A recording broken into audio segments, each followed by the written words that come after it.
I got a key warning for you. If you are approaching age 65, or if you are someone with a family member or friend, maybe a parent who's coming up on 65, need you to give them a warning as clear as day that their mailbox, traditional mailbox, the kind you go and they send postal service deliver stuff, will be overrun with a volume of mail that I don't even know how many trees it takes out.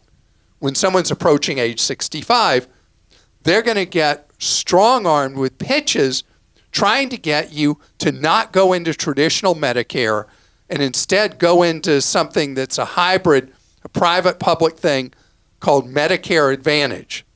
Keep this in your mind. I call it Medicare Disadvantage because Medicare Advantage plans will be pitched as they are the greatest thing ever that has ever happened in your life.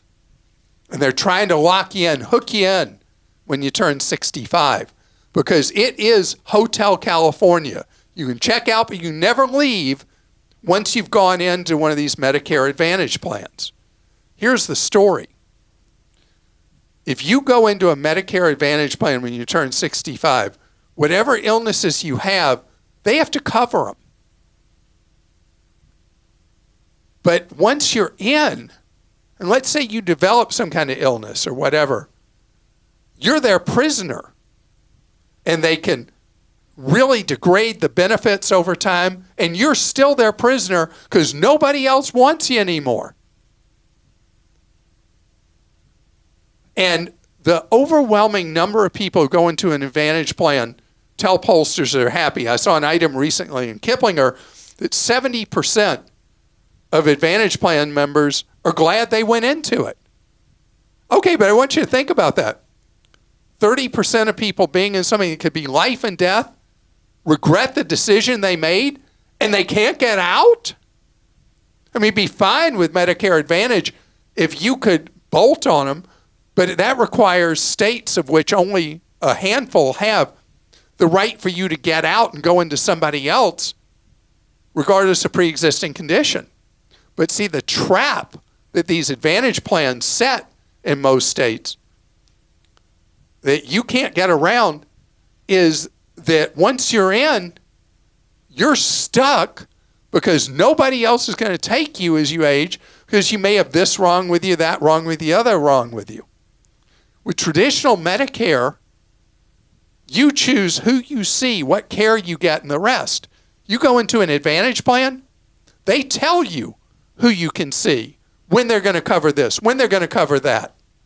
And the worst is if you end up with a really bad disease, let's say a form of cancer, and they don't have any facility or oncologists in the plan that are considered to be good or cutting edge or whatever. If you want to go get good care, you got to pay out of pocket, which you may not be able to afford to do. Advantage plans should be portable. You should not have to worry about this loophole where most states have not done anything about this, that you are permanently imprisoned in what could seem up front to be a good plan and later turns out to be garbage. Garbage that could cost you your life. So I understand why people are pulled in, lured in to the Advantage plan. Because then, many times, you're not having to pay monthly fees like people go into regular Medicare, which is roughly, I think, 50-60% of people are in regular Medicare. Because then you've got to buy what's known as a Medigap policy, which you're having to pay a monthly premium for that covers expenses that Medicare itself doesn't pay for.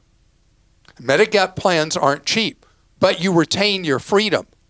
So if something did go wrong with you and you needed to see or wanted to see this specialist or go to this hospital or this cutting-edge cancer center or whatever, you're able to make that choice. But if you're in an Advantage plan, you can't. And so for these reasons, that's why I call them disadvantage plans. And by the way, every time I talk about this, we get a huge number of posts from people who love their Advantage plan and are happy they're in. And I think that's great. And I'm glad you're there. But the lack of portability, the lack of mobility is a marketplace flaw with how the program is set up and the way the law works. And so if you had that portability and you wanted to go into an Advantage plan, great.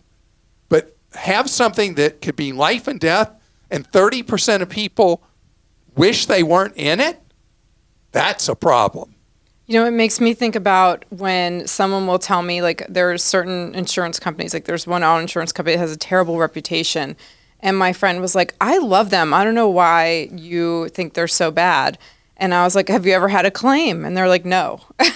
Right? Because you love them until something happens. Until the rubber meets the road.